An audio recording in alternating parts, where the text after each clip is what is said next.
Yo, what's up? Welcome back to another episode of the SWUS. It is Conference Championship Saturday. We got 6 games on the board. Going to go through all 6 of them in this video. Let's do it. Hey, get the SWUS. First up, let's talk some action. We got the Bobcats not on the road. This game's at Ford Field, not on the road. But it's Ohio against Miami of Ohio. We got the Red Hawks here, defending champions. Miami of Ohio laying 2. Looks like pretty much 2s across the board. Total sitting at 40, pretty much 44.5. There are a couple 44s out there. Let's take a look at the pie charts. And according to the data, tickets are coming in about 50-50 with the money leaning towards the Red Hawks, just over 65%. As I always say, take this data with a grain of salt. So let's get into this matchup, and we'll start with Week 8. These two teams already played earlier in the season. It was a home game for Miami. Final score was 30-20, but that doesn't even really tell the whole story. The score was 30-6. Parker Navarro got benched in this game. So even though the final score says 30-20, that was an absolute beatdown.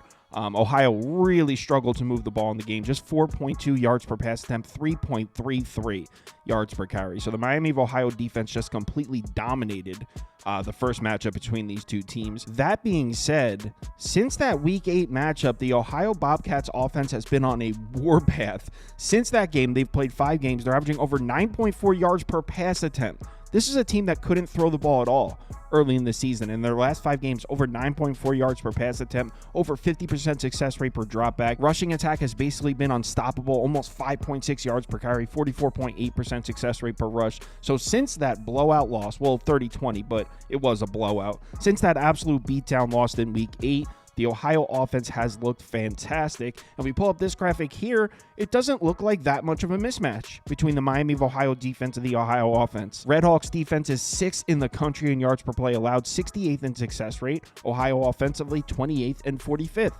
So maybe this new look Ohio offense is able to move the ball on the Red Hawks. You look at the Ohio offensive line, they're 66th in line yards, 76th in stuff rate. Miami of Ohio's defensive line, 93rd and 125th. So all right, maybe Ohio's able to generate some push. Maybe the Bobcats can run the ball on Miami of Ohio in this game. Keep in mind, Ohio does lead the conference in both rushing yards per game and yards per carry. So this might be the best rushing attack in the MAC. Maybe Ohio can run the ball in this rematch here in the conference championship. Here's the thing, though. Not so sure about that. I mean, nobody has run the ball in Miami of Ohio. The first 3 games, they played Notre Dame, Northwestern, and Cincinnati. They scheduled a really tough few games there to start the season. Since then, they've played 9 games, and they're allowing less than 3 yards per carry. We haven't seen an offense run the ball in Miami of Ohio's defense in like 3 months. So let's give some credit to the Bobcats. They're definitely playing their best offensive football right now. And this probably is, like I said, the best rushing attack in the conference. But this Miami of Ohio defense is just too talented. They completely blanked Ohio already. Yeah, that was a true home game. So maybe at this neutral site on Ford Field on the turf, maybe Ohio's able to run the ball a little bit. But I trust the Miami of Ohio defense. But what about the matchup on the other side of the ball? We got the Red Hawks offense, and unlike Ohio, this is a pass-first offense with Gabbert. They're 38th in pass frequency. On paper, this should be a tough matchup. Ohio can definitely play some defense. On the season, they're 22nd in yards per play, 25th in success rate. Miami of Ohio, 39th and 95th. Now, Miami of Ohio does play a stronger schedule, so obviously, when we're looking at full season numbers, we do have to incorporate that. And I mentioned how the Bobcats offense has been on a warpath the last 5 games. We kind of have to say the same thing about the Red Hawks. They've won 7 games in a row. During that span, they're averaging 31.9 points per game, over 7.2 yards per play. So this offense has looked great in their last 7 games. Now, obviously, we know a lot of that came against bad defenses. They are playing a max schedule here. There's a lot of bad defenses in there. But look at their last 2 games. Northern Illinois, great MAC defense, and Bowling Green's even got a good passing defense. In their last 2 games, 246 passing yards per game, 9.5 yards per pass attempt, success rate per dropback over 46%. So even in their last 2 games against tougher defensive competition, this Miami of Ohio passing attack is still on cruise control. 7 games in a row, 7-game winning streak. Now, the Ohio Bobcats have been playing some good defense. We have to give them some credit. But here's the thing. Other than the Miami of Ohio game in Week 8, look at their last 7 opponents. These are their OFEI ratings, their offensive ratings. Look at the offenses the Bobcats have seen recently. Akron 104th, Central Michigan 126th, Buffalo 110th, Kent State 130th, Eastern Michigan 114th, Toledo 113th, Ball State 100th. So yeah, Ohio's been playing some solid defense, but other than the Miami of Ohio game where they got smacked, the toughest offense they've seen in their last 8 games is Ball State, and that was Ball State after they fired the coach. That Ball State offense turned into a mess after that. So I really don't know how much credit we should give Ohio's defense. I'm not going to throw them a parade for shutting down Central Michigan's offense. I mean, they played a lot of weak offenses in their last 7 games. This is Miami of Ohio. They're on a 7-game winning streak. Their offense is cruising. Gabbert's slinging the ball. Now, if you are looking to back Ohio in this game, you can point at the pass rush. They do have a solid pass rush. 58th in pressure rate, 38th in sack rate. Miami of Ohio's offensive line has been okay, not great in pass protection, so maybe you like Ohio to put some pressure on Gabbert. And Gabbert has definitely shown us that you can rattle him when you put pressure on him. I mean, in fact, there's a huge dip in production when he experiences pressure. I mean, personally, I don't think it's enough to fade this red-hot offense indoors on the turf. This is a passing offense. They don't even have any weather issues here. There's a talent discrepancy. Miami of Ohio is the much better team, the defending champions. I don't understand the line. I don't understand the money that's coming in on the Ohio side, keeping this under 3. Maybe I'm the most square dude in the world, but Miami of Ohio at under a field goal, it's a must play. Miami of Ohio -2. Next game. Big 12 up next. We got Iowa State, Arizona State. This game's at AT&T in Arlington. Arizona State laying 1.5. I do see a couple ones out there. So this number was at 2.5. It's down to 1.5, 1. Total sitting at 49.5 across the board. Let's take a look at the pie charts. And according to the data, tickets coming in on the Arizona State side, over 65% of the tickets. Money closer to even, indicative of some sharp action being on the Iowa State side, which would explain the line movement. But as I always say, take this data with a grain of salt. So let's get into this matchup, and we'll start with the Iowa State offense against the Arizona State defense. Now, if you look at this graphic, it looks like these two units are rock solid. This is a great matchup. But if you've been following these two teams, you know that both of these units are pretty vulnerable. I mean, Iowa State, they've won 3 games in a row. Offense hasn't looked all that great. It's really the defense that's playing well for Iowa State. And on the Arizona State side, I mean, 30th in yards per play allowed, 67th in success rate. If you've watched their season, you know that this secondary is definitely capable of getting cooked. So on paper, this looks like a great matchup. Personally, don't know how much I trust either of these units, though, if I'm being honest. If there's one aspect of the Arizona State defense I do trust, it's the defensive front. They've been pretty solid against the run, more so consistent against the run than they have been against the pass. They did get run all over by Kansas State in week 12. 6.16 yards per carry, 44% success rate per rush. Kansas State's probably a top 10, top 15 rushing attack in the country. In their other 11 games, they allowed less than 3.8 yards per carry, success rate per rush under 40%. So if there is one aspect of the Arizona State defense I trust, I do think they're a solid run defense. I'll definitely give them that. That being said, we've seen the secondary get absolutely roasted a few times this year. Mississippi State, Kansas, and BYU, 8.6 yards per attempt, success rate per dropback over 53% in those 3 games. So a good passing attack can definitely cook on this Arizona State secondary. So that should be good news for Iowa State. We know Rocco Beck's a good quarterback. We know the Cyclones can definitely throw the ball. Here's the problem. Last 3 games have been a little rough for Rocco Beck. Through the first 9 games, over 44% success rate per dropback, over 8.7 yards per attempt, over 271 passing yards per game. In their last 3 games, under 218 passing yards per game, success rate per dropback down to 33.4%, 5.9 yards per attempt. And you could say, okay, Kansas State's in there. That's a great defense. Utah's a pretty good defense too. Cincinnati, though, I mean, it's not like the competition got ramped up. Passing attack hasn't looked very good for Iowa State in the last 3 games. And it's not like this Iowa State run game's been great. Through the first 6 games, it looked pretty good. 4.67 yards per carry, success rate over 42%. In their last 6 games, when they started seeing some tougher defenses, down to 4.13 yards per carry, success rate per rush under 38%. So the run game hasn't been all that good either for Iowa State. Actually, it's been pretty inefficient. So as far as Iowa State running the football in this game, I'd have to say it's going to be tough. Like I said, I do trust Arizona State's defensive front. But Rocco Beck, I think it might be a good spot for him to bounce back. Yes, the last 3 games have been a little rocky, but it's not like he's brand new. He was the starter last year. We've seen him have some big games. AT&T Stadium, no weather conditions, no weather issues in this game. Arizona State runs a lot of zone coverage. They're 46 in zone coverage frequency. Rocco Beck's been much, much better throwing the ball against zone coverage this year. So I actually think it's a perfect bounce back spot for Rocco Beck. I think he's going to be able to throw the ball. I think he's going to have a big game against Arizona State in this one. Now we get to the matchup on the other side. We got the Arizona State offense. Obviously, this is an offense that wants to run the ball. They're 14th in rushing frequency. They've been very good at it this year. 40th in yards per carry, 10th in success rate per rush, 7th in effective rush. Now, you might look at this graphic and say, this is an excellent matchup for Arizona State because the weakness of the Iowa State defense is stopping the run. And you wouldn't be wrong in saying that. Iowa State 107th in the country in yards per carry allowed, 68th in success rate per rush. There is something that worries me, though, when it comes to Arizona State handing the ball off to Scadaboo, trying to get the run game going. In the games where they've seen tougher defenses, they weren't really able to run the ball.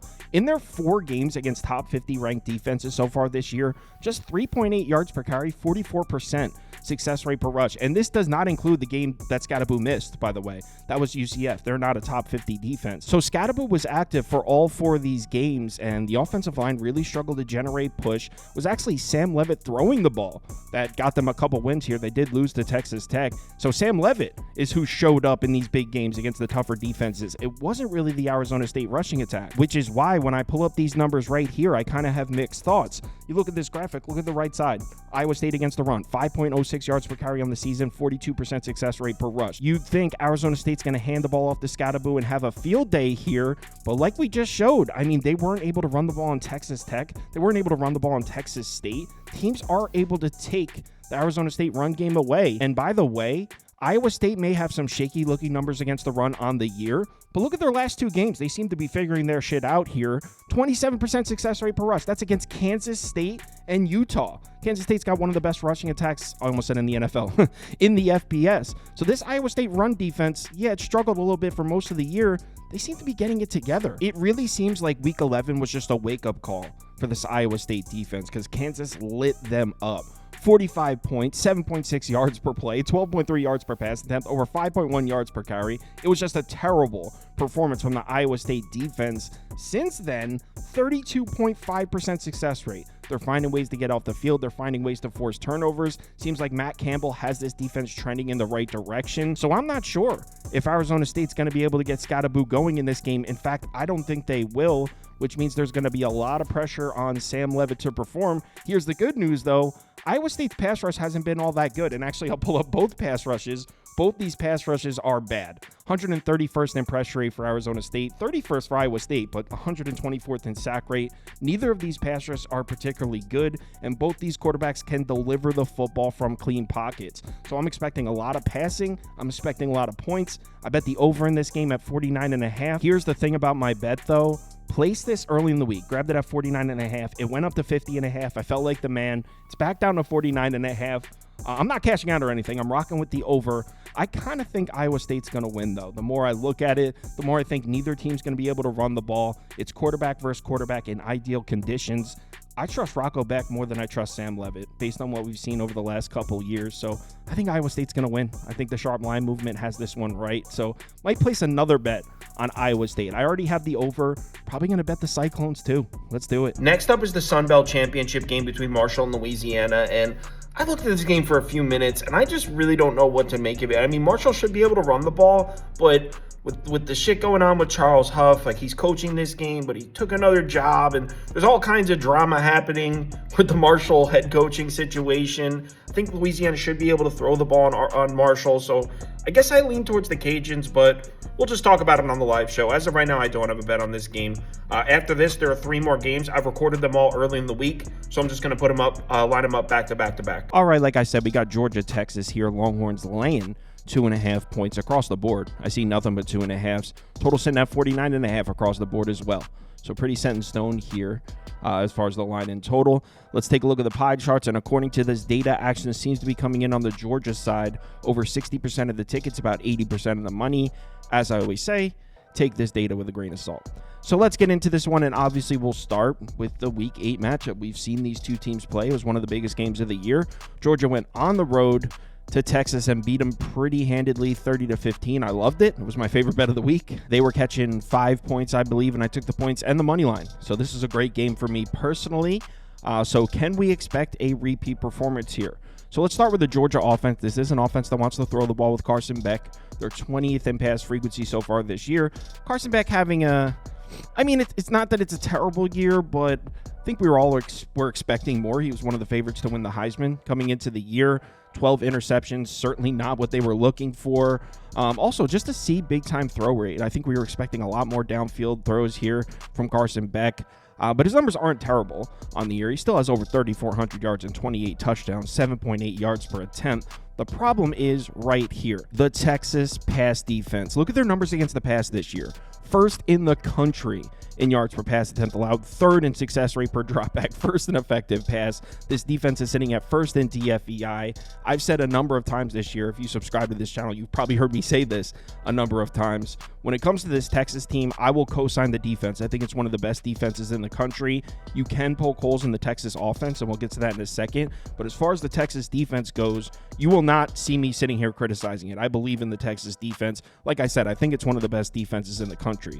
So this is a tough matchup here for Carson Beck and the Georgia offense, an offense that's trying to throw the ball against maybe the best pass defense in the I almost said the NFL, in the FBS, and it showed in the Week 8 matchup. If you watch that game, you know it wasn't the Georgia offense that won. They won 30-15. The offense looked pretty bad. In that game, they had just 110 yards rushing, 3.93 yards per carry. Success rate per rush is under 38%. Look at the passing numbers. 4.3 yards per pass attempt, success rate per dropback under 29%. So I'm going to say it again. It was not the Georgia offense that won that game. In fact, Georgia's offense looked pretty bad in the game. It was Georgia's defense that won that game. And I mean, that wasn't an anomaly. Look at Texas numbers against the pass on the year. 5.2 yards per attempt, 33% success rate per dropback. They're allowing less than 144 passing yards per game. Nobody can throw the ball in this Texas defense. A huge reason for that is the pass rush. 8th in pressure rate, 8th in sack rate, 5th in pass rush grade. This is a very good pass rush. Now, you might look at the left side of this graphic and say, Kyle, but the Georgia offensive line is great in pass protection. You're not wrong, but in the Week 8 matchup, Texas defensive front was winning these battles. Carson Beck was pressured on 30.2% of his dropbacks in that game. He was the 32nd most pressured quarterback in college football that week. And check this out. In that game, when he was pressured, 4 of 12, 13 passing yards. 4 of 12, 13 passing yards, no touchdowns, and interception, a 7.6 passer rating. So the Texas pass rush was definitely a huge factor in that Week 8 game. I mean, Carson Beck was terrible against that Texas pass rush. And that's kind of been a repeating pattern this entire season. You give Carson Beck a clean pocket, he can still kill you. But look at the right side of this graphic. When you put pressure on Carson Beck, he runs into problems. A D turnover-worthy play rate, a D yards per attempt. So this Texas pass rush, we saw them winning the battles back in Week 8. I expect them to win some battles in this one as well. I think Texas pass rush is a real concern here for Carson Beck. And if you're expecting Carson Beck to have run support in this game, I'm not sure about that. I mean, on the season, Texas is allowing 3.1 yards per carry, 40.3% success rate per rush. Georgia offensively against top 20 defenses, just 3.35 yards per carry. 44.1% success rate per rush actually isn't bad, but I don't think we can hang our hats on Georgia being able to run the ball in this game. Maybe a little bit, but Carson Beck's going to need to be the man in this one. And against that pass rush, I don't really trust it. I think it's a tough matchup for Carson Beck in this Georgia offense. But what about the matchup on the other side? Let's take a look at the Texas offense. This is pretty balanced. They're 75th in run frequency, 60th in pass frequency. Here's the matchup on paper. Obviously, this is the SEC championship game. We're going to be looking at mostly green on these graphics. Texas offensively, as I said before, not nearly as reliable as their defense, in my opinion. Still a great offense, though. 19th in yards per play, 26th in success rate. Against Georgia's defense that, I mean, this is not the normal Kirby Smart Georgia defense. It's kind of 2 years in a row now where the Georgia defense has fallen just short of what we're used to seeing. Usually we just see nothing but 1s and 2s here for Georgia. This year, 38th in yards per play, 36th in success rate. As I'm sure you already know if you watch the game, Texas offensively in Week 8 against Georgia, they got absolutely bullied. The Texas offense was terrible in this game. This is why they lost the game right here. Their offense couldn't do anything. 29 yards rushing, 1.07 yards per carry, 1.07. Look at the passing numbers, 4.7 yards per attempt. Success rate per dropback was below 26%. So yeah, safe to say this Texas offense got absolutely rocked by Georgia's defense in their first matchup. We saw Quinn Ewers start the season off on an absolute rampage. It was looking like he had a good shot of winning the Heisman Trophy. Even when he got hurt, he was still in the running. But he's fallen off in a major way.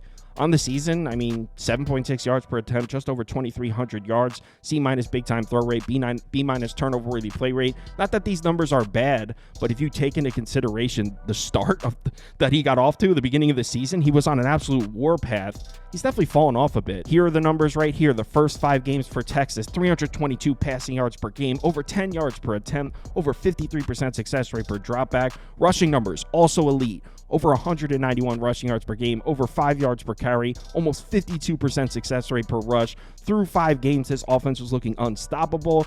Yes, you have to take into consideration the competition. Colorado State, you had Michigan in there in the big house. That's a legitimate one.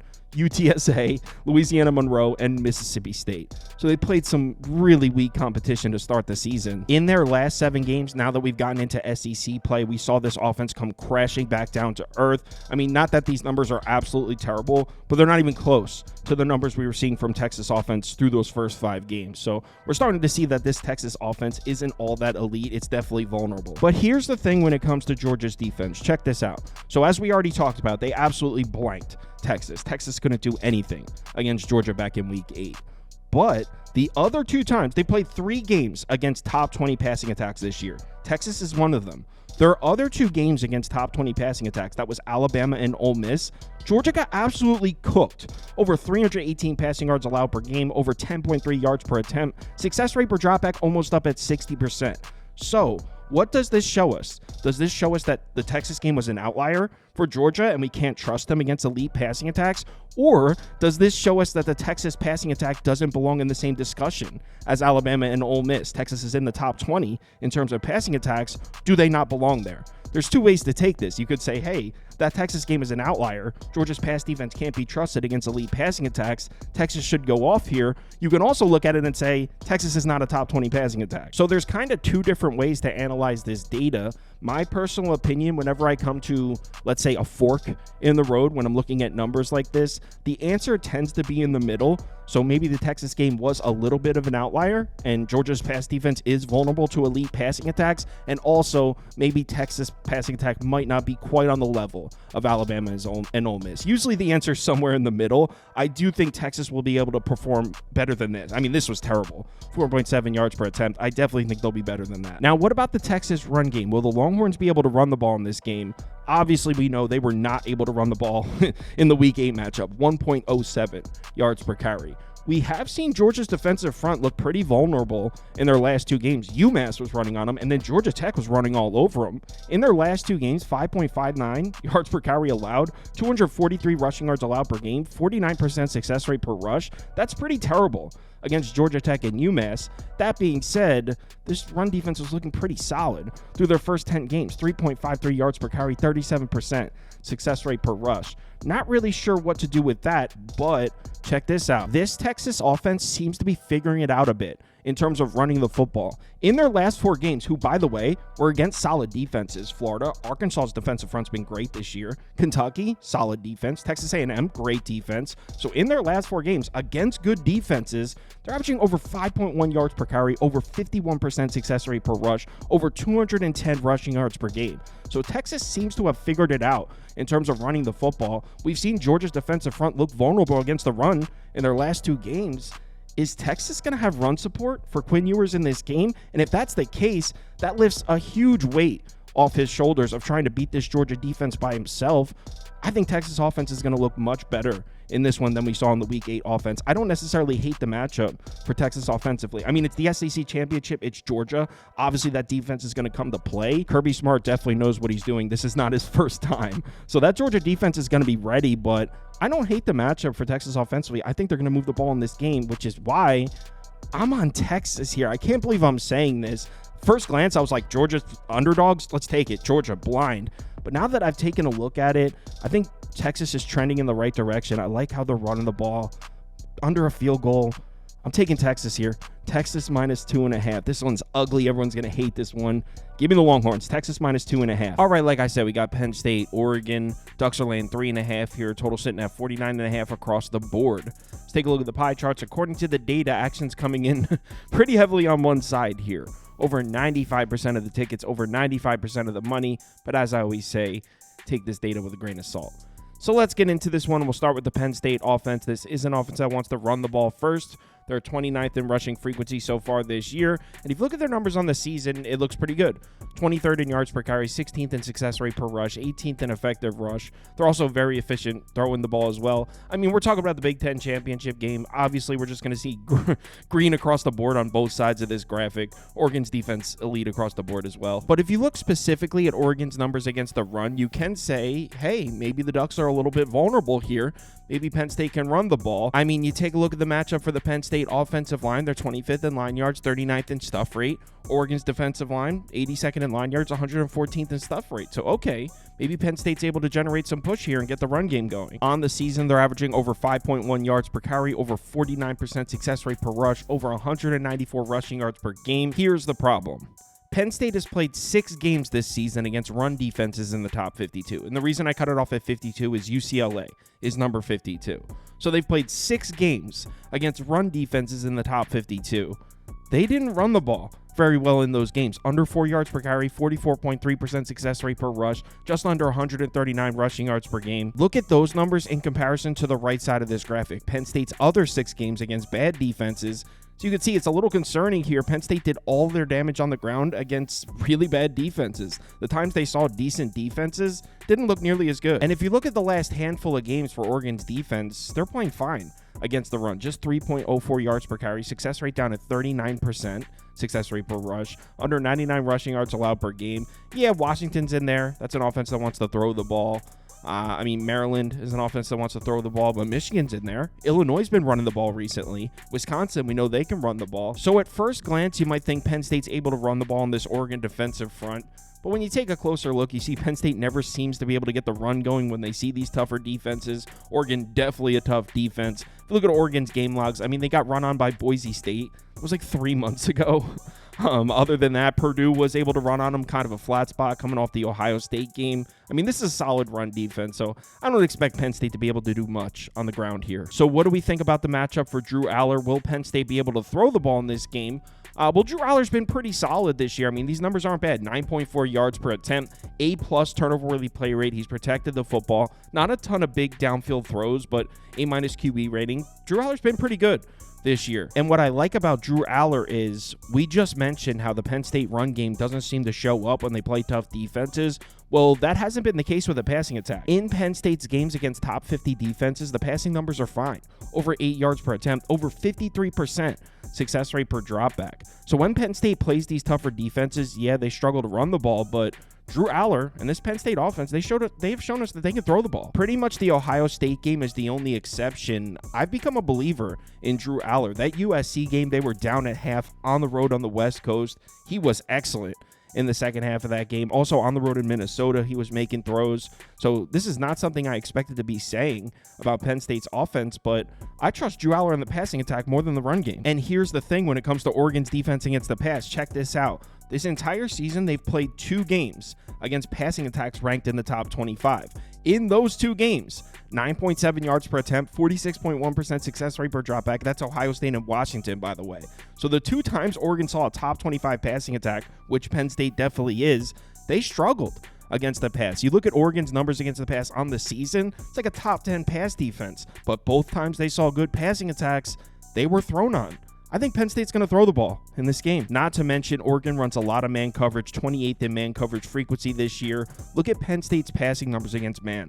3rd, 9th, 1st, and 4th. So, yeah, like I said, I like the matchup for Drew Aller. I think Penn State's going to make throws in this game. But then we flip it over to the other side, and can we count on this Penn State defense to make stops? We know it's an elite defense, but this Oregon offense just looks flawless, honestly. That Ohio State game was really impressive. On the season, Oregon's 5th in yards per play, 5th in success rate. Penn State's defense, 5th in yards per play, 9th in success rate.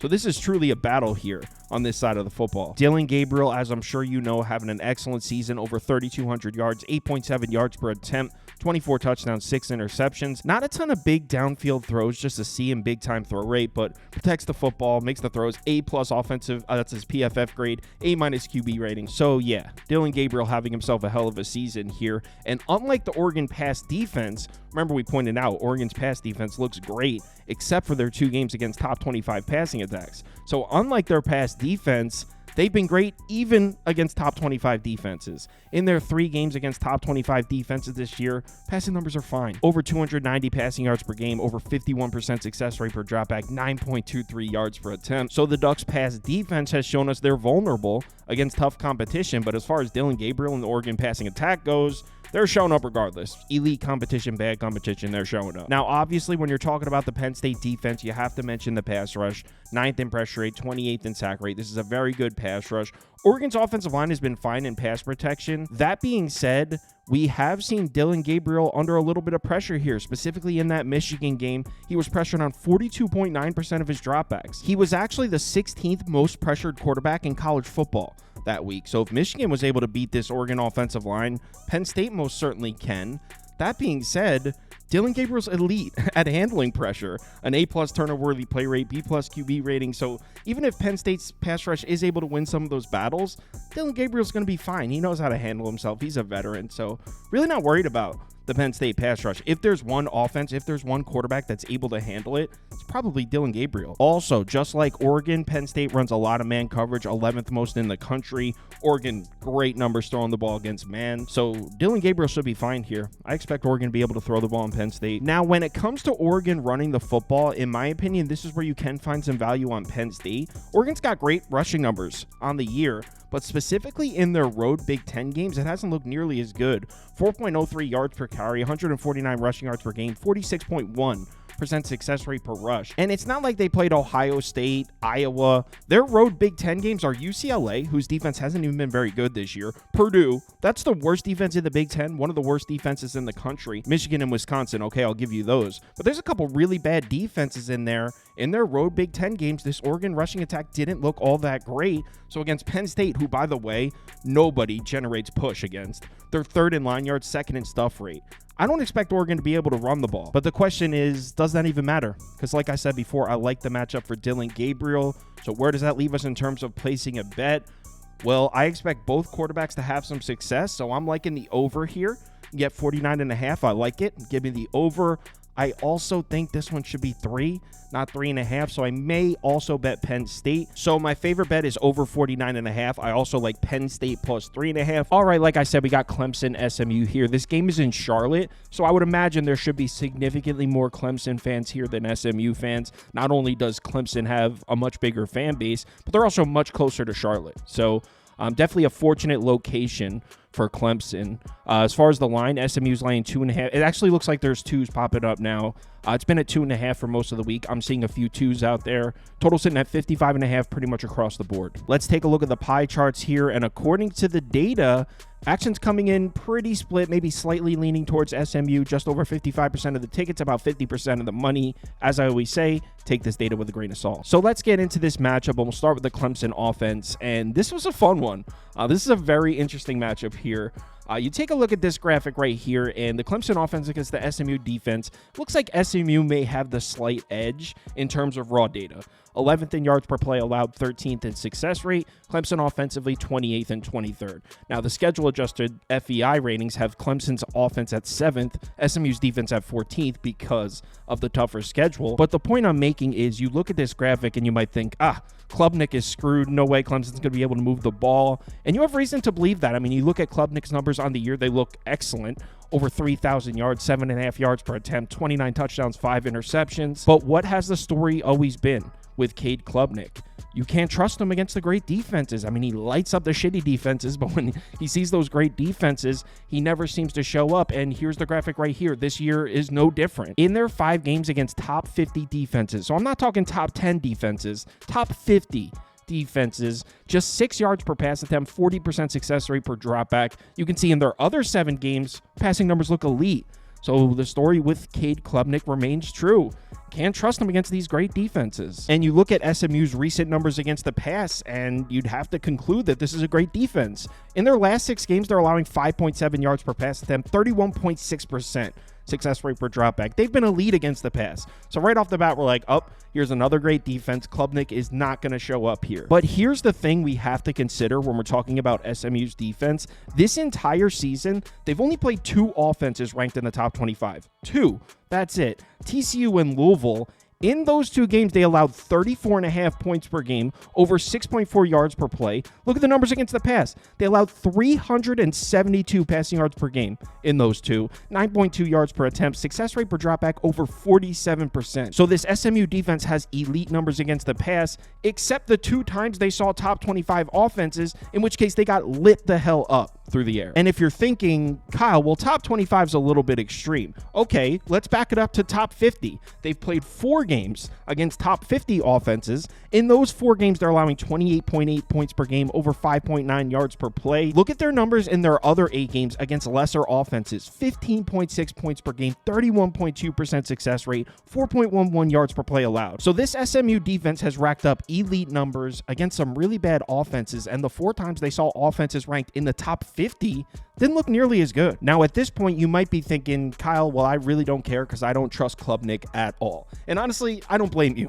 if you think that. We just do have to point out that this SMU defense against the pass might not be nearly as elite as these numbers are showing. And check this out. Now we're going to talk about SMU's run defense, and it honestly gets even more interesting. So on the season, SMU's got elite numbers against the run. I'm talking about 2.76 yards per carry allowed, 37.6% success rate per rush, 92 rushing yards allowed per game. I mean, elite run defense numbers here. You look at these defensive line metrics from SMU, and you might think there's no way Clemson can run the ball in this game. 15th in line yards, 21st in stuff rate, 3rd in power success rate. So you might think there's no chance Clemson can run the ball in this game. But check this out. This is where it gets interesting.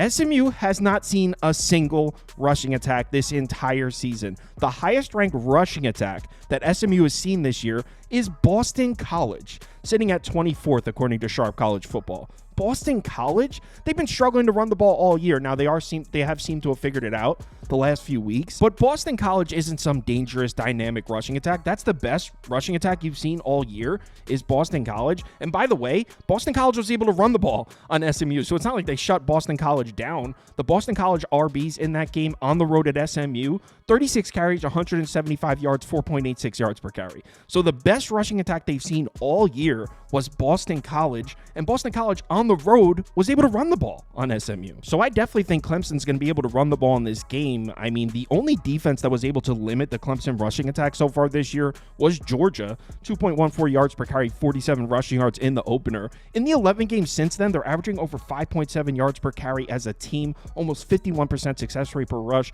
over 204 rushing yards per game. So I think Clemson's going to be able to run the ball in this game. So whether or not you trust Cade Klubnik, that's the decision you're going to have to make, but I do think he's going to have run support, and I do think this SMU secondary, this SMU pass defense is dramatically overrated. So yeah, I think Clemson's going to run the ball. I think Klubnik could even play somewhat decently well. I mean, if you don't trust Klubnik, I get it. I'm not completely opposed to you, but I do think they're going to be able to run the ball in this game. Now let's switch it over to the other side of the ball. We got the SMU offense. If you look at their season-long numbers, you would think this is a run-first offense, 42nd in run frequency. But if you followed SMU football this year, you know that that's not really the case. They were running the ball a lot early in the season. Since making the switch over to Jennings at quarterback, they've really developed into a pass-first offense. You can see their numbers on the season here. I mean, this is one of the most explosive passing attacks in the country. 7th in yards per pass attempt, 39th in success rate per dropback, 12th in effective pass. But they're seeing a Clemson defense that has elite numbers against the pass. 25th in YPA, 23rd in success rate, 8th in effective pass themselves. Now, I mentioned how SMU has become a pass-first offense, but actually, it's not just that they're throwing the ball more.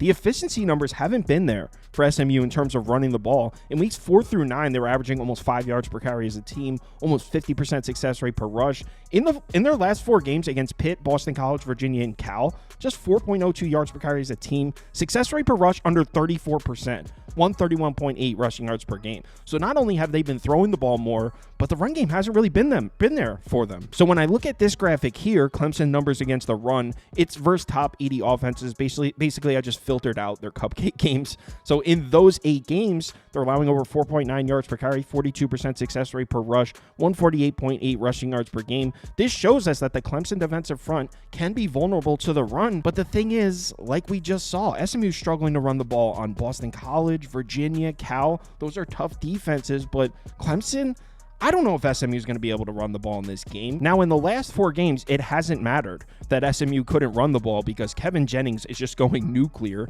on the season, over 2,700 yards. Keep in mind, he wasn't even the starter till the 3rd or 4th game. Over 2,700 yards, 9.3 yards per attempt, 19 touchdowns, 7 interceptions. Since taking over, since he was named the starter, they're averaging 9.81 yards per pass attempt as a team. Success rate per dropback over 46%, over 276 passing yards per game. So since Kevin Jennings was named the starting quarterback, this has become an electric passing attack. And we have to give credit to the SMU offensive line because they've done a great job in pass protection, which is going to come in handy against the Clemson defensive line. They have a good pass rush. They might be able to give Kevin Jennings some clean pockets to throw from as well. So far it's looking pretty good for Jennings in the SMU passing attack. But then we get right here, and this is where we find some value on Clemson, in my opinion. You pull up this graphic, it says versus their 3 best quarterbacks. This is what Andy put. Carson Beck, Calandria, Bailey, CJ Bailey from NC State. In those 3 games, if you look at this graphic here, it looks like Clemson's defense has struggled the 3 times they saw quarterbacks that can really sling it. But here's the thing about this graphic. The only quarterback that's legitimate for is Carson Beck. The other 2 did all of their damage in garbage time. In the Virginia game, Clemson was up 38-10 at the start of the 4th quarter. Calandria then drove up and down the field twice to put up 14 more points. In the NC State game, Clemson was up 52-7 in the 3rd quarter. NC State ended up scoring 35 points in the game. So CJ Bailey went up and down the field 4 times and scored 4 touchdowns after this point. So let's pull this graphic back up. Clemson against the best quarterbacks they've seen. Yes, those quarterbacks were able to put up solid stat lines against Clemson, but like I said before, the only one that legitimately had a good game start to finish against Clemson was Carson Beck in the opener 3 months ago. So I'm a believer in this Clemson defense against the pass. I don't believe in the SMU rushing attack. I'm on the Tigers here. Go Tigers. So where does that leave me in terms of placing a bet? Well, I bet this game twice. I have Clemson at plus 2.5, and I also bet SMU team total under 28.5. Because like I said, I believe in this Clemson defense against the pass, and SMU hasn't been able to run the ball efficiently in over a month. So I like the matchup for the Clemson defense. Not sure how much I believe in Cade Klubnik, but I do think Clemson's able to run the ball in this game. I don't think they should be catching points. So give me the 2.5. Give me SMU team total under 28.5. Let's do it. So yeah, the live show is going to be at 11 a.m. Eastern time instead of 10. There's only 6 games, so we don't need to start super early. So we'll be live at 11 a.m. Eastern time. If you're able to make it, we'd love to see you in the comments. If you want to go see all the bets that I personally have open for the weekend, head over to KyleKirms.com and click on Open Bets. Please remember to bet responsibly this weekend. Talk to you in the Discord.